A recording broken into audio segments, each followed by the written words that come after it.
So first of all, I really want to thank you for inviting me. I'm not just saying that because to be polite. I'm saying that because, like everyone else, I've been following events, reading about things, reading blogs, trying to make sense of all of the things that are going on generally, and particularly from the perspective of an educator and from higher education. And agreeing to do a talk like this requires me or one to focus one's thinking. I've had to actually think, well, how do I make sense of this? And so I thank you for that. And you're going to be my guinea pigs because this is the first time I've put these thoughts together. And I'm very grateful. Okay, so just a couple of introductory comments. First of all, I do think AI is here to stay. I don't think it's just another hype. Also to note that AI is not new in education. There's been research done on AI in education for years. Like previous announcements, everyone acts as if something's just arrived, and it hasn't. There's journals, there's a lot of literature that we can draw on. And I also do think that AI has value in education, and we've certainly seen that during this excellent conference, which I've really been enjoying. But it's impossible to talk about AI in education without talking about broader social concerns. And here I agree with Diane Grayson yesterday, who points out that the generative AI, which arrived in 2023, really happened in what I'm calling a concatenation of crises. And then lastly, I think AI is an actor, not just a tool, Gerrit. We can talk about that further. So what are the crises? Thanks, Diane, for the images. I've got a few extra to add there, but I think that they're all relevant, and I'm sure we could all add more. If I was Maha, I'd ask you to put them in the chat, but I don't think we've got time. So we've got the climate crisis, which has got to be first. Inequality everywhere, in South Africa in particular. Pandemics, I don't think COVID's over, and I don't think we can say we're not going to get another one. Datafication and surveillance capitalism. Also, global loss of faith and hollowing out of democratic systems. That's what's the broader context. And together with that, the rise of chauvinism, nationalism, and intolerance, and of course, systemic racism and coloniality, and the blurring of fact and fiction, which is hugely important for us in education. And there was a great presentation from someone in journalism and media studies that addressed this particular issue. So when I started thinking about the issues of justice and injustice, of course, I turned to Nancy Fraser's work, and I'm sure that a number of you here are familiar with Nancy Fraser's work. And I looked at her 2009 book on scales of justice, where she talks about maldistribution, economic injustice. Okay, so just a reminder about what Nancy Fraser was saying in 2009. She was talking about maldistribution, misrecognition, and misrepresentation. And for her, social justice, in short, the key principle is parity of participation. And she also came up with a really important differentiator of different types of remedies. In other words, affirmative and transformative remedies. But it was interesting when I was looking at Fraser's framework again, I was really struck by the fact that all her actors are human. And when she talks about parity of participation, she's talking about humans. And I think that we're now talking beyond humans. And so I looked to the latest book, which is called Cannibal Capitalism. And here she takes a much broader sweep. She talks about capitalism as a multi-dimensional, institutionalized social order whose economy piles up monetized value while devouring the non-economized wealth of everything else. It's really worth reading this book. And when you look at it this way, justice becomes a counter-hegemonic project of eco-societal transformation. And I'm going to use her categories as a way of framing this talk. By the way, it's interesting, she doesn't talk about technology per se, but she does provide a lens for looking at social injustice and what's happening with capitalism. So her framing is the political economy, which she says is usually where capitalism is focused. But she argues that it's essential to consider social reproduction, empire and coloniality, and ecology as important dimensions which are in this kind of jostling and contestation space within and by political economy, which is ingesting them. And so those dotted lines are supposed to try and indicate that sense of movement. She talks about boundary struggles, by which she means that it's no longer possible simply to look at the economic, that the sites of struggles are everywhere. So how does this, what's this got to do with AI? I'll have a little look at the political economy of AI. And here we're talking about capitalist systems which dominate AI, and talking about profit making, markets, growth, efficiency, expansion, ever expansion, and of course across states. And I must say, when I was listening to people talk over the last 2 days, the word convenience came up so often. I don't know whether convenience can be said to be a criteria of capitalism, but it certainly seems to be very relevant. So the political economy of AI is investment and development largely in the hands of the private sector, and I'm going to show you some evidence for this. Domination by the US and China. The main models are proprietary. In fact, almost all the models are proprietary. And I just want to comment that when I've been looking for the evidence for some of these claims, it's really difficult to find evidence that's not from the US and China.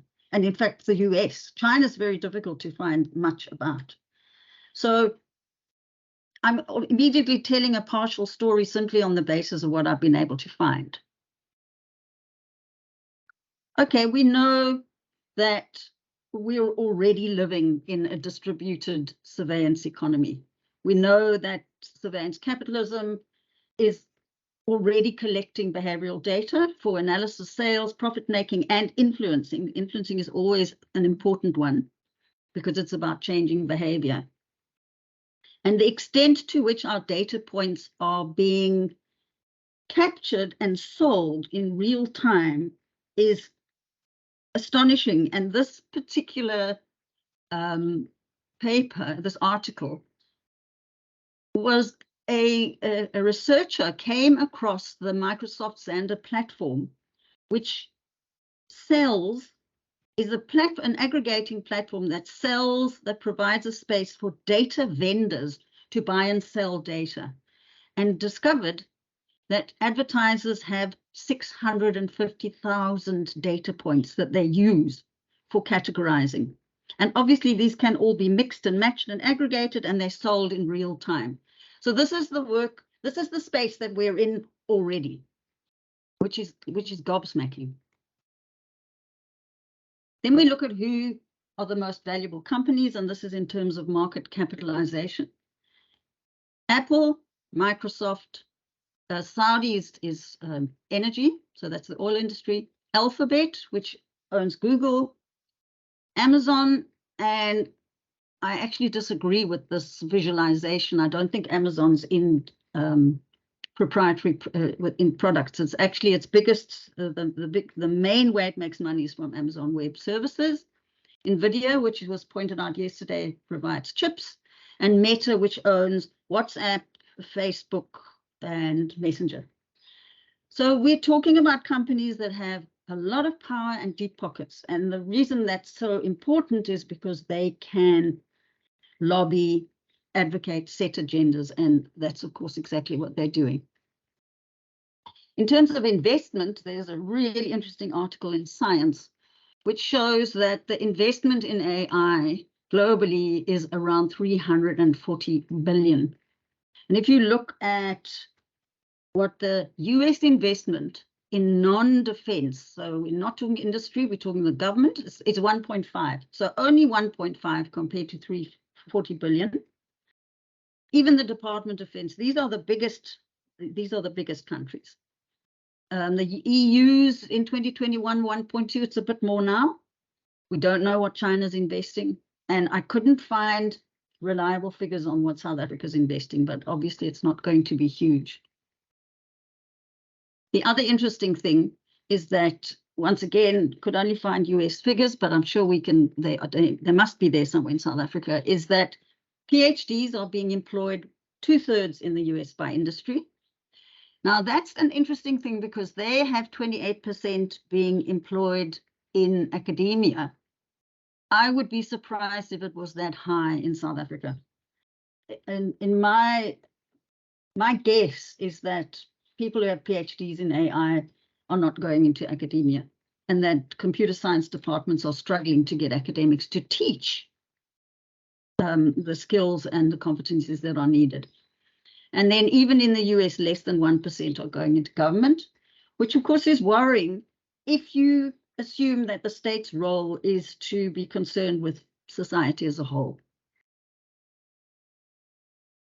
In terms of AI capabilities, if you use model size as a proxy for the capabilities of large AI models, this visual, which is about image classification models, so it's not text, but the one I found is on image classification. Basically, the capabilities of the large models are in the hand of industry or in academic industry collaborations. They have not grown in academia, and we don't even know whether the state is funding anything like this at all. So I think the evidence is pretty glaring. Oh, and then the last thing, I actually just found this and I wanted to include it because who's publishing about AI? These are the top 10 institutions in the world in 2021, and they're all from China. We can have a separate conversation about why they're all from China and what China is doing to get into the world rankings, et cetera, but if MIT is number 10, then alternative views about AI and what it might do are obviously simply not visible. Okay, so what are the implications of private sector dominance? I loved DVC Osman's comment yesterday. She said, global corporations' agenda is not always consistent with the values of higher education. Yep. And then Martin Becker said, money legitimizes quite extreme moral frameworks, which jar with the powerful ethical frameworks which we as educators work with.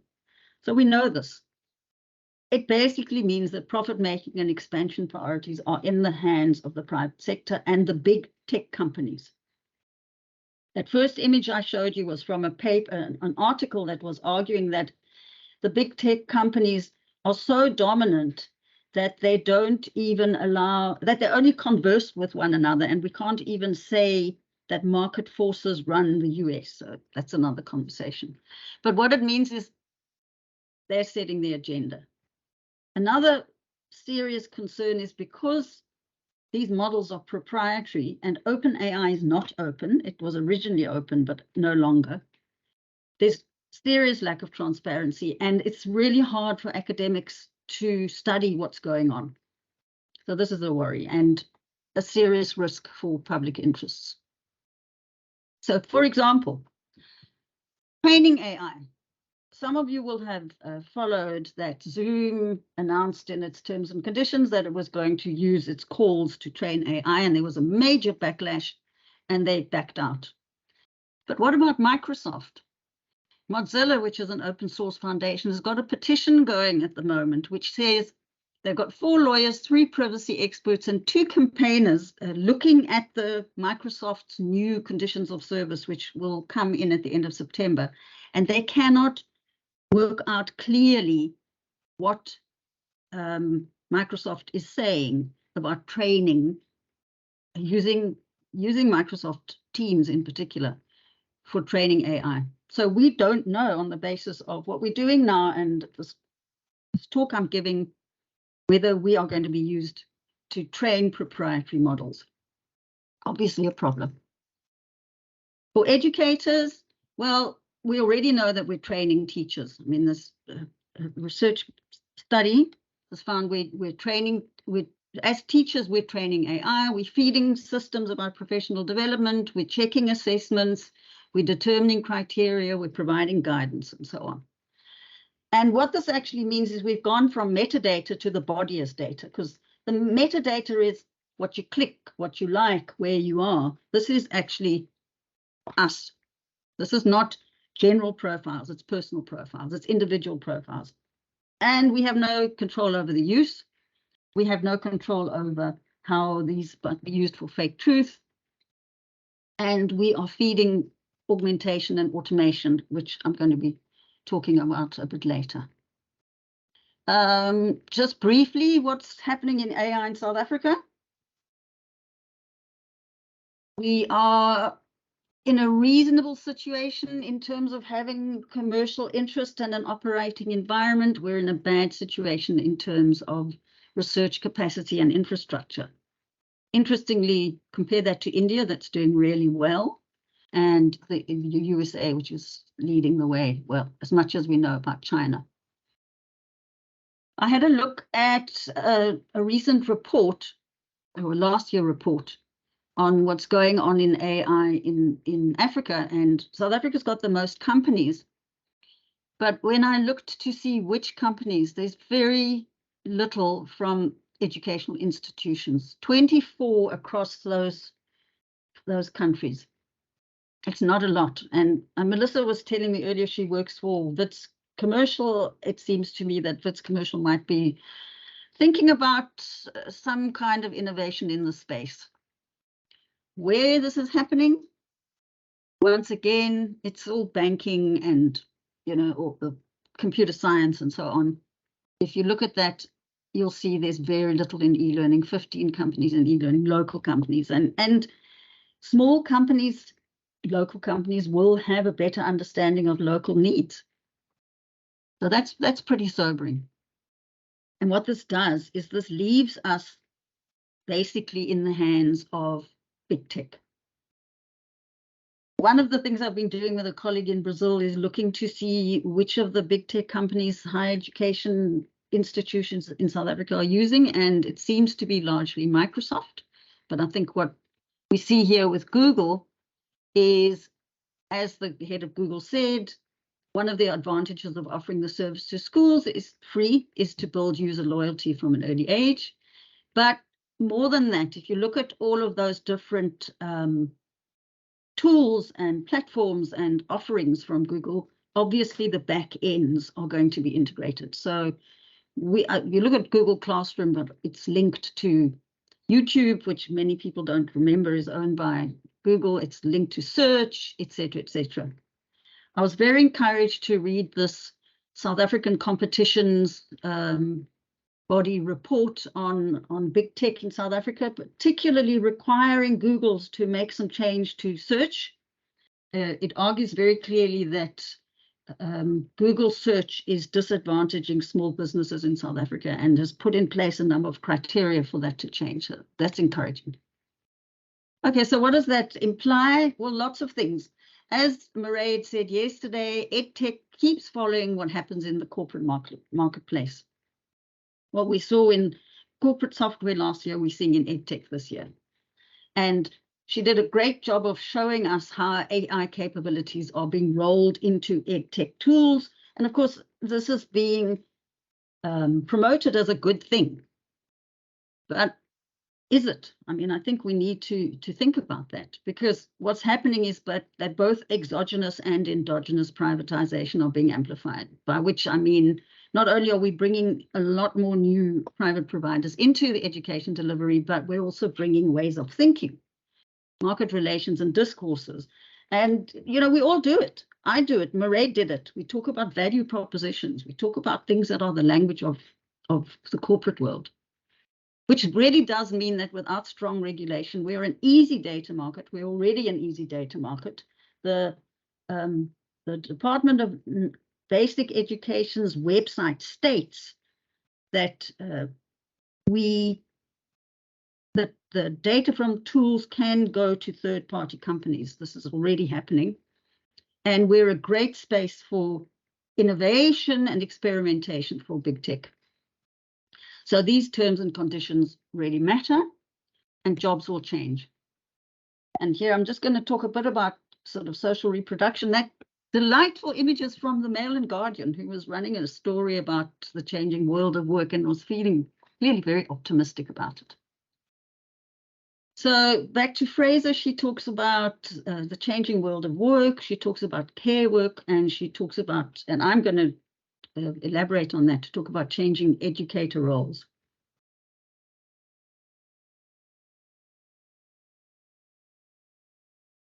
It's very strange talking to everyone and feeling like I'm talking to myself. But anyway, I'm assuming, are you all there? Are you listening? Hello? We're listening. Yes. We are here. Yeah. Thank you. Thank you. Okay, so thank you. All right, so we're talking about changing world of work for educators at a time where there's a whole convergence of things going on. One is that educators are already becoming part of the global labor precariat. We're already seeing unbundled and reconfigured roles. We're starting to see augmentation and automation of certain tasks, as we already mentioned, and we have a broader enabling environment in the sense of we're living in a neoliberal, or what Fraser would call a cannibal capitalist era, which raises a lot of questions about what's left for us to do, what educators' terms and conditions will be, and who's going to benefit. So over a decade ago, Bruce McFarlane was talking about how academic practices are being unbundled. Used to be very clear, teaching, research, service, they were all closely bundled and connected. And when he wrote this, he was talking about how different people are starting to take on roles in teaching in this particular instance. So it's not new in itself. I mean, it's debatable and it's interesting, but it's been happening for a while. And similarly, there's been talk about the degree unbundling, and we've seen the introduction through, for example, OPMs, and so on, a whole range of services coming into education. And I've just put a red box around the content loop, what Michael Staten calls the content loop, because that's, of course, as we know, where generative AI is particularly capable. So what is the literature? And here the literature is the big corporates. The literature is the World Economic Forum. It's obviously got a particular slant. But what does it say about what's going to happen to education? And even in the US, there's disagreement. On the one hand, post-secondary teachers are regarded as having a medium level of exposure to AI. But on the other hand, another study, a recent study that says it's done some complicated modeling, shows that post-secondary teachers exposed to means vulnerable to, of course. If you look at that list, post-secondary teachers are very vulnerable. In fact, the only thing that's not on that list is vocational teachers, and I'll come back to why that might be in a minute. Another study suggests that educators have relatively low exposure to the possibilities of AI, but still, according to them, about a quarter of the sector is exposed. And this one is really interesting. I think this is the World Economic Forum, because they don't talk about jobs overall. They talk about job creations and job disruptors. And reading through this report, I'm starting to see not so much jobs, but as roles. And I think if we go back to the idea of unbundling, the fact that certain roles and tasks are likely to be affected starts to tell a slightly different story. And then this is the last one of these types of graphs. this breakdown through these different colors is suggesting that a third of the labor of being an educator is estimated to be automated or augmented. Okay, so before I look at that a little bit more closely, just to put this in the South African context, unfortunately, I could only get 2020 figures. I would have been very interested to look at post-COVID figures, but there you have it. The total number of academic staff is dropping in higher education in South Africa. First of all, there are more staff, more temporary staff, more academic staff on temporary conditions than there are permanent. And the drops are happening in those temporary staff. There are far fewer staff, only 1/3 on permanent conditions, and that's kind of stable. So that's a context we're in now. Let's look at what this might mean for changing aspects of academic roles. And before we do that, I'm going to take a moment to look at what's going on in Hollywood. And I'll get back to why I think this is worth doing, because the Hollywood actors are saying this is an existential threat to all of us. They're saying this is about not shunting human beings to the edge, to the margins of culture. And there they're talking about how the studios want their replicas for free forever and how they're already doing body scans. You might ask, what's this got to do with us? Okay, I think this is a bit dramatic. This is an article in the Chronicle that says the product is replacing the professor. Except that I'm sure a few of you have already seen this. Universities are already using videos. And here's a case of someone who died, and a student discovered that the person, when they reached out to them to try and arrange to speak to them, was actually no longer there. So it's not actually far-fetched when we talk about the conditions of Microsoft Teams that our bodies and our scans can be used in these kinds of ways. It's not science fiction. And your center's already been talking about all the different ways that AI can augment the teaching that's being done. So if educator roles are partly being provided by AI, what might this look like? And here I've adapted a very useful paper that looks at AI capabilities and types of work in terms of 4 quadrants. The first quadrant is ones where AI can do things really well already, so humans are already vulnerable. Someone yesterday described this as a kind of cheat sheet.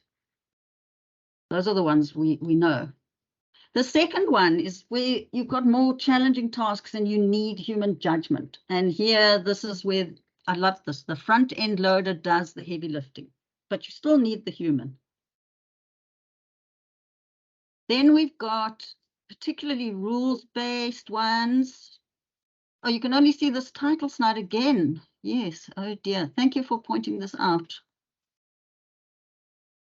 I don't know why sometimes this is not working. Okay, can you see this now? Yeah. Prof, I can see your slides. I don't know. Okay.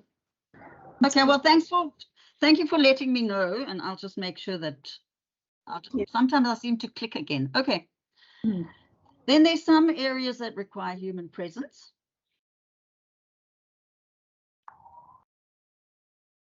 And then there is this area of human ingenuity that might be more contextual or abstract.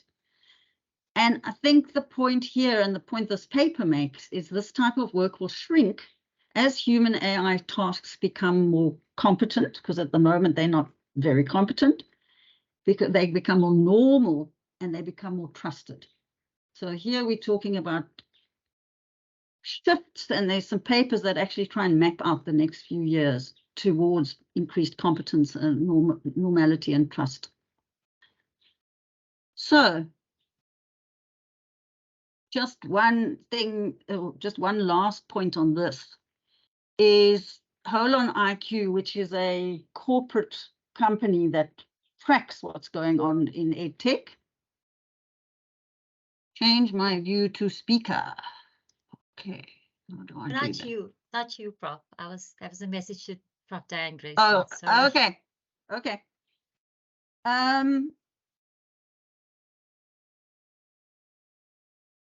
So this tells you that the corporate world is very involved with tracking what's going on.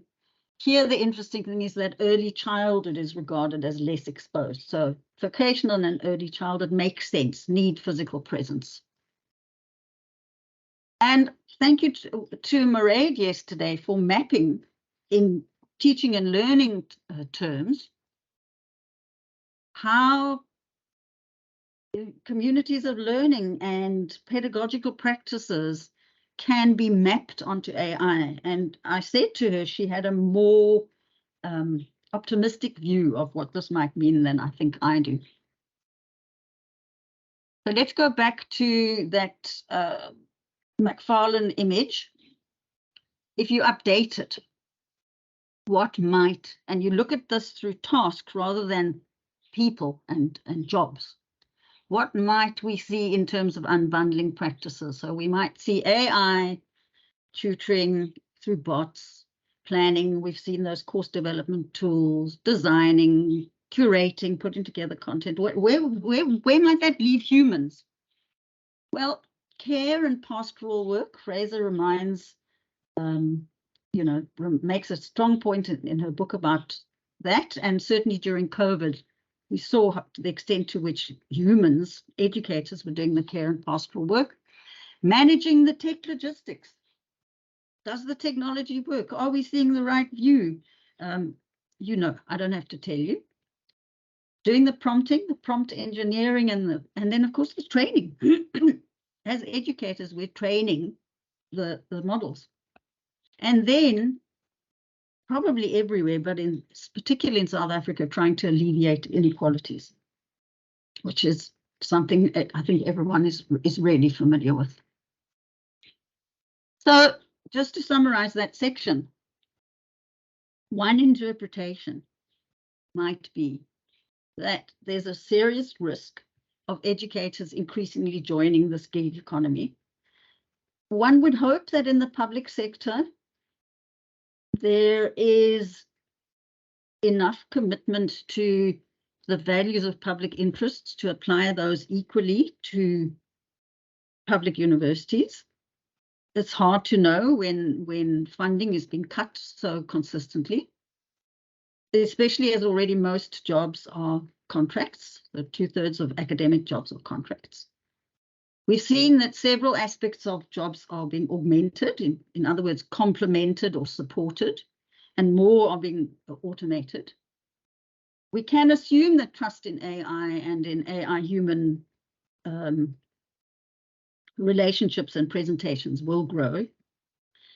And certainly some kind of we're going to see current roles change. And I'm sorry to say it, but I don't agree that this trope of free them up to do more meaningful things seems very likely. I think people are either going to be freed up to do more meaningless things, like looking after the tech, or have their hours cut. So that is a particularly pessimistic view of what this could mean. Okay, I'm going to move on to the third dimension that Fraser talks about.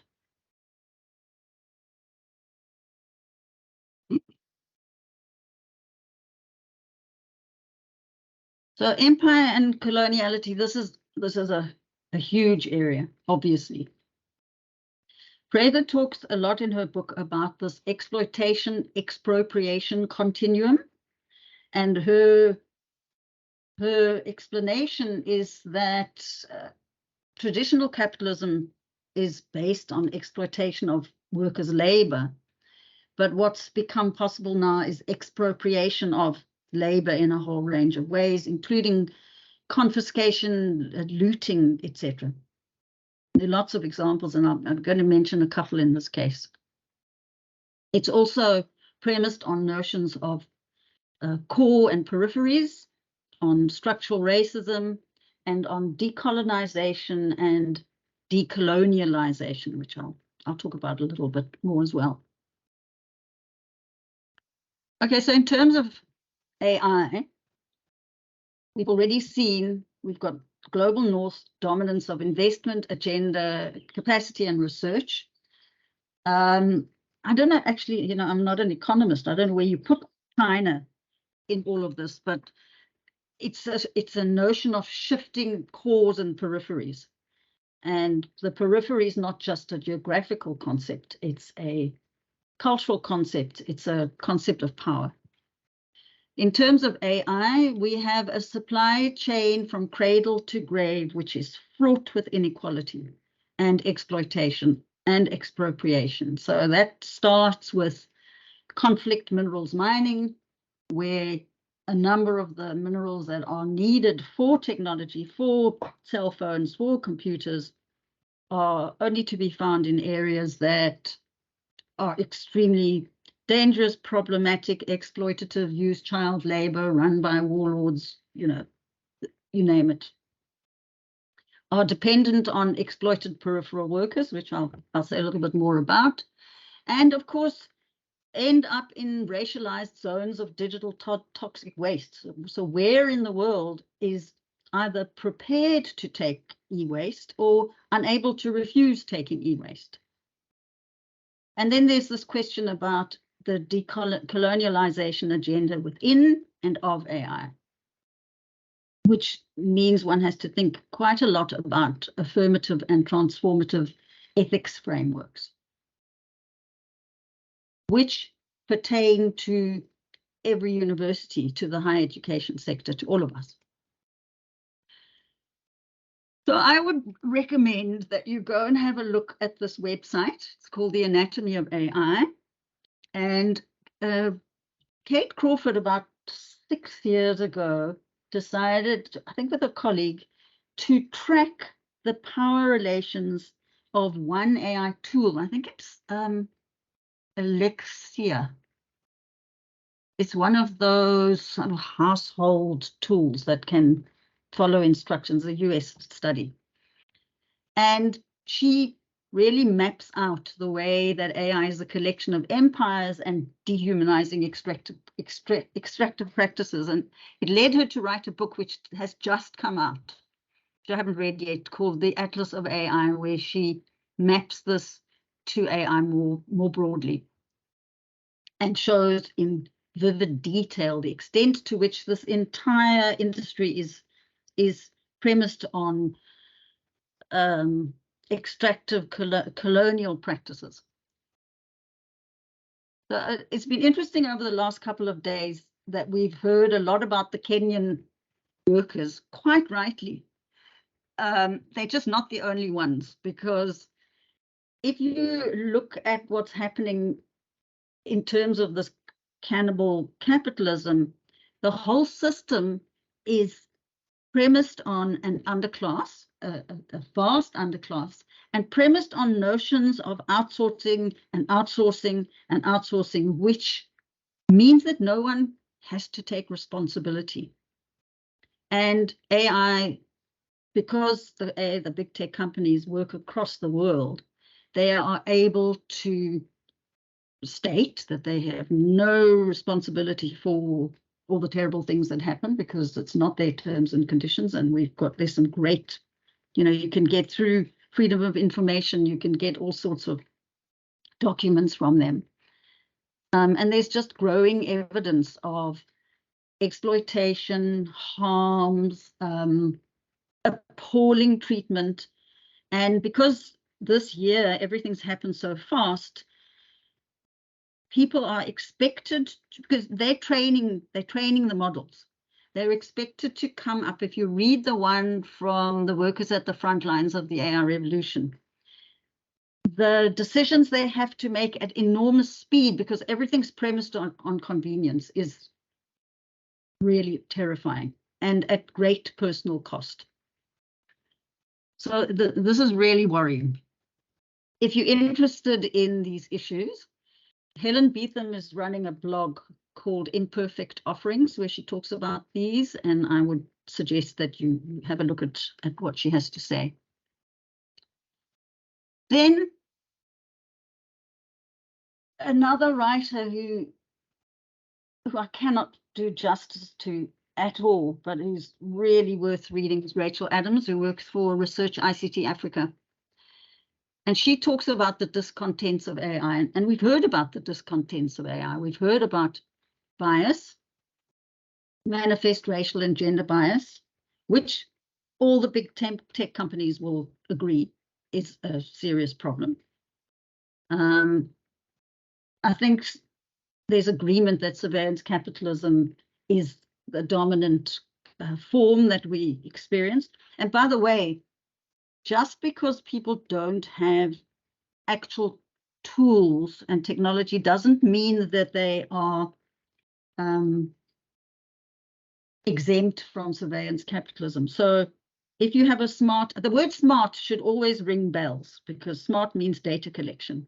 If you have a smart ID, if you have a smart TV, if you are collecting SASA grants, you are in that surveillance capitalist system. So one has to have a little bit more of a nuanced view on what that means for digital divides. And I wanted to engage with Mairead yesterday when she was talking about digital paucity, and she said something about if the rich have ChatGPT-4, then the poor shouldn't. Yes, let's problematize that a bit. Anyway, to go back to Adams, she talks about the global arms race, and the thing about that arms race, aside from all the problems with monopolies, is that risks are being introduced because of speed.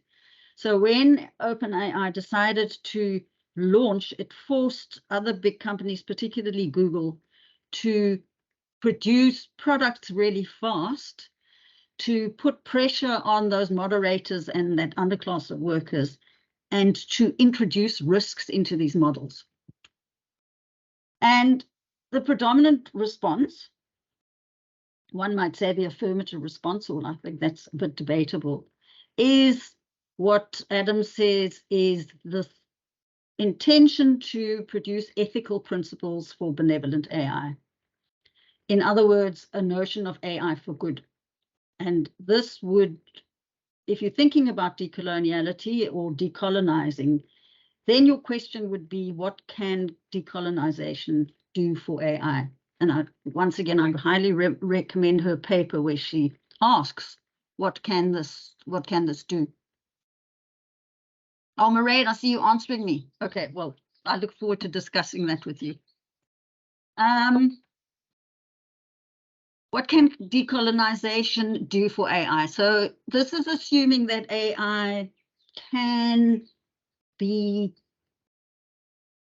improved. I think that the predominant response is an idea of improvement. What Adams does, and I'm not going to be able to do justice to this, which is why I recommend that you read it, is she says, what does AI mean because of colonialism? And she says that decoloniality aims towards the radical transformation of the Western symbolic order of the world. So it's a way of thinking about the world differently that is not through an empire, white supremacy, colonial lens. And her argument is that without thinking within the decolonial paradigm, this demands a, let me read her, let me not misquote it. Without thinking within the decolonial paradigm, which demands a critical positioning of AI amidst the historical totality of colonialism and race, we, as critical thinkers of AI, run the risk of reproducing the very problematics decoloniality seeks to disrupt. She goes on to critique the general concepts of ethics, suggesting that they imply a kind of universalism, which is problematic, and that they perpetuate the notions of worlds apart and otherness. Really, provocative, and certainly what Fraser would describe as transformative, I think. Okay, so the last thing I want to talk about is ecology, the last dimension of cannibal capitalism. And once again, there have been references to this in the conference, and that's great, because I think it's something we can't avoid, and it's why I started the list in that concatenation of crises with the climate crisis.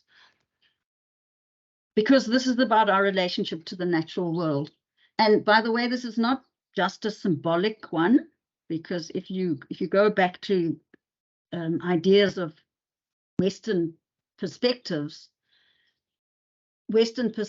don't take into account the natural world in ways that other viewpoints do. But let's just look at the practical, empirical side of this. Let's start with water.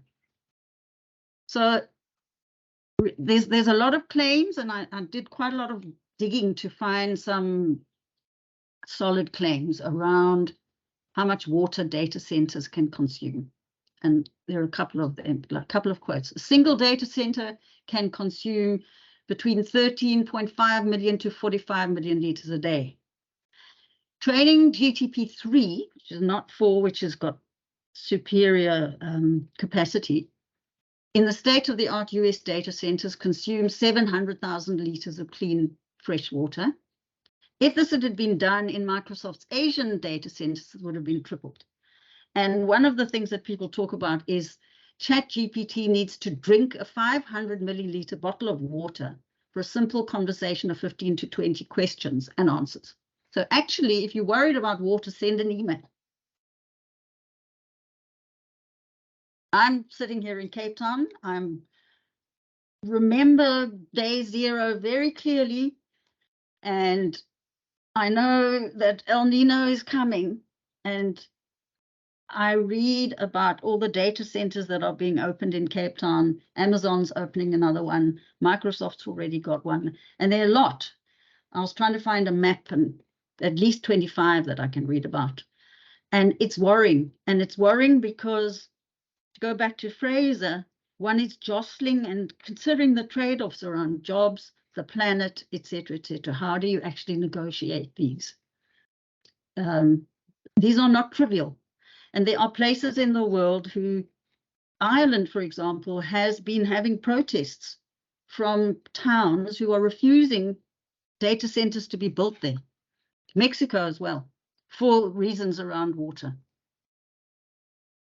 And then, of course, the ICT sector emissions. Once again, I did quite a lot of digging around to find reasonable evidence, and I checked this with a couple of people. This seems to be the most reliable paper about ICT sector contributions to emissions and the growth. So we've got in 5 years, the emissions went up, the increase from the ICT sector went up by 5%. And a majority of this comes from, interestingly, comes from devices like phones and laptops, then networks, and then data centers. And the other interesting thing is that it's actually going down per person, but because there's so much growth of the sector, it's going up overall. If you look at carbon intensity of data centers, you'll see that the 4th highest in the world is South Africa, after Indonesia, Australia, and India. And I presume, it seems that that's because of the fact that we have a coal-based electricity supply.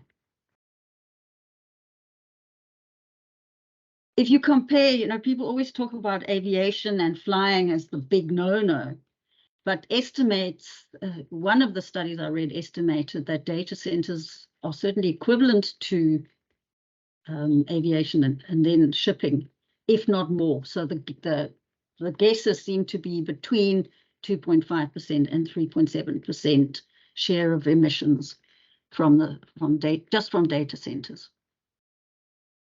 And then finally, and I am coming towards the end of this presentation, I really tried to find anything in South Africa about the emissions and water from the higher education sector. And if anybody here knows anything like that, I'd be really interested to read it, because I could only find this study from the UK. And it's going to be different in South Africa because, for example, we don't have student flights in the way that the UK does with all its international students.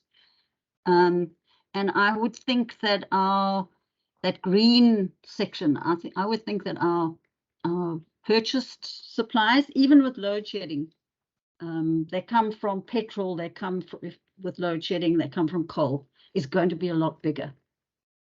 So I think as educators, we also have to be thinking about what can our own institutions do to be climate smart.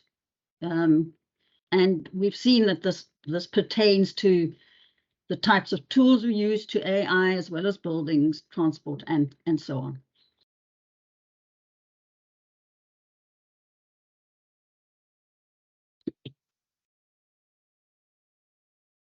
Okay, so in conclusion, that image, by the way, is not my suggestion. It comes from a wonderful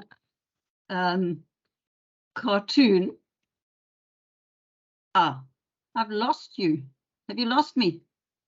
No, we Just can your see you. presentation. We can see you, Prof. Czerniewicz. Can you see my presentation? No. See you No, though. somebody. Okay, well, that's nice, but I want you to see that wonderful image. Okay. Oh dear. Let's try and resume where I was. The new Luddites. It said that it was all taken away from me. I mean, I got a little message. You see, the AI doesn't like what I'm saying. Melissa, can you go through the last slide? Yeah, I'm going to. Melissa, do you have access to Prof slide? No.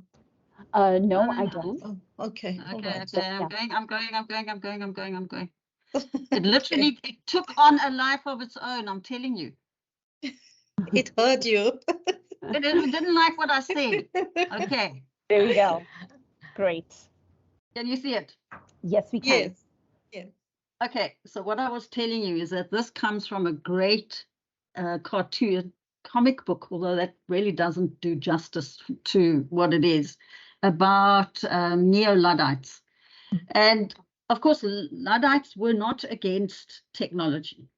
They were against the control of technology being taken away from them. Because in those days, there were families and small businesses who controlled production processes from beginning to end. And as soon as the looms and so on were brought in, different forms of production were brought in. And I am not actually against technology either. But I did enjoy this image.